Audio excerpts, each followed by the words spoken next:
Mon ami et frère, le célèbre boxeur Ziggy Dona Salim, qui est aujourd'hui le frère que la nature m'a vraiment donné. Parce qu'il y a des mots où on s'est dit qu'on finit de boire une bière, deux bières, tu es mon frère, tu ne vas jamais te trahir.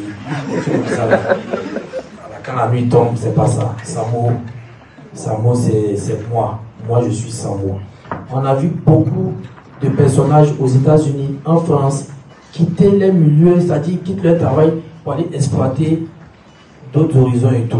On a vu que pour eux, ça marche. Je vois qu'ils ne sont pas des extraterrestres. C'est des gens qui sont arrivés avec la conviction pour dire que je peux le faire. Et tout, il faut la conviction. Parce qu'aujourd'hui, Samo, qui a ses cachets de la team PA, qui va aux Zanzibar, en Espagne, qui ira aux États-Unis en petite culotte, va laisser tout ça pour aller faire la boxe. On appelle ça de la volonté. Voilà. Et je tiens même encore à féliciter Samo pour ça. Et puis, on va frapper. Parce qu'aujourd'hui, on est conscient que beaucoup de jeunes nous regardent. Il y a beaucoup de jeunes qui nous regardent aujourd'hui.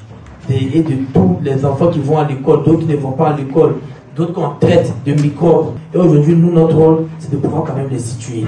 Et aujourd'hui, les sports de combat, ça éduque vraiment comme pas possible. Et tout. Donc, c'est un coin où ça est en train d'exploiter, en train de prendre ça là-bas. Même si dans la pub passée, il m'a rien donné, il dit ça devant tout le monde. Et je l'attends au tournant. De biscuits, on appelait le Barbosa aussi. Donc, c'est lui d'abord qui m'a donné le plaisir de pouvoir parler devant la foule, l'envie d'affronter la foule et tout. Mais c'est Dieu qui décide.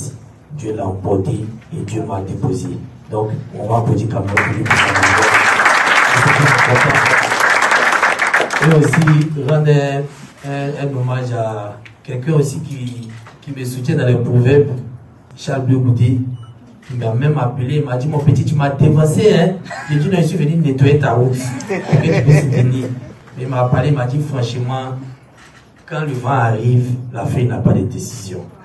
Je suis vraiment très content. Et je vais dire aussi à ma génération, parce qu'on pense qu'aujourd'hui, la musique, on fait la musique, ça se limite aux prestations, cachées, voyages et tout. Non. On a beaucoup, on voit les artistes américains, ils finissent, ils font des documentaires, ils font des films. Nous, c'est de cette génération. C'est comme ça qu'on veut être. C'est pas parce que je suis le meilleur écrivain ou le meilleur gars qui donne les proverbes et tout. Non, c'est pour dire, même si on s'en finit de mettre dans rien des coups du marteau, on met au dos, on a quand même quelque chose dans la tête pour pouvoir réfléchir.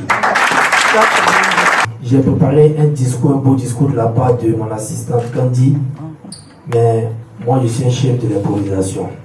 Je suis Oscar Ndokui, à l'état civil. Oscar Ndokui, c'est un jeune qui fait face à beaucoup de difficultés dans la vie, mais qui a toujours la tête sur les épaules et qui a envie de réussir. Et qui sait faire la part des choses. Et quand quelque chose, tu fais une fois, deux fois, et les gens apprécient, il faut commencer à mettre du sérieux dedans. Il faut commencer à bien prendre. C'est que c'est quelque chose qui est bon. Et tout. Donc j'ai le projet, j'ai envie de faire, mais après, quand tu dors et tu rêves, il y a un moment où il faut se réveiller quand même pour essayer de passer à l'acte. Et quand je me réveille, les personnes que je vois sont l'espoir de lui qui a vu aussi Océan. Donc, je me dis, bon, mon réveil est bon. C'est maintenant que le quadranosome même va être sur pied et tout. Donc, Nesmond, elle connaît, c'est plus que celle qui gère ma carrière, elle dit que c'est elle qui gère ma vie. Après, Reine Toki qui m'appelle, mais qui est ma maman adorée, c'est Nesmond qui gère. Donc, elle me dit, Zaba, on va faire ton projet. Au début, sans mentir, Nesmond, c'est quelqu'un par jour, elle peut te parler de 400 projets en même temps. Bon, Nesmond, elle va t'expliquer les projets, il n'y a pas souvent, au fait, t'explique seulement. Nesmond, mais tu dois écouter aussi. Et c'est Igouï. Donc elle est là sans mentir. Souvent je suis au studio, Nesmond m'appelle. Il faut voir quand même 2 proverbes. Souvent je suis en prestation, elle m'appelle. N'oublie pas d'envoyer 5 proverbes. Je dis, mais elle, ces histoires-là, franchement, elle m'a présenté Maman Nadine, elle m'a présenté mon doré Jaco. Mais franchement, je me dis ça là, c'est des histoires de bavardage et tout. Et après, j'ai fini de déverser les 52 proverbes. Elle m'appelle un matin, elle me dit non, ton livre est prêt. Et tout. J'ai dit, mais waouh. Merci. Merci à Nesmond. Merci à Océane, surtout à maman Nadine et Jaco. Merci à toute l'équipe. Merci parce que je ne pensais pas voir vraiment, même à mon grand frère, M. Déou, qui est mon premier formateur, Suède, tout le monde, il y a beaucoup de têtes ici que je vois, je suis vraiment choqué. Je veux perdre les mots même, mais je reprends les mots. Voilà.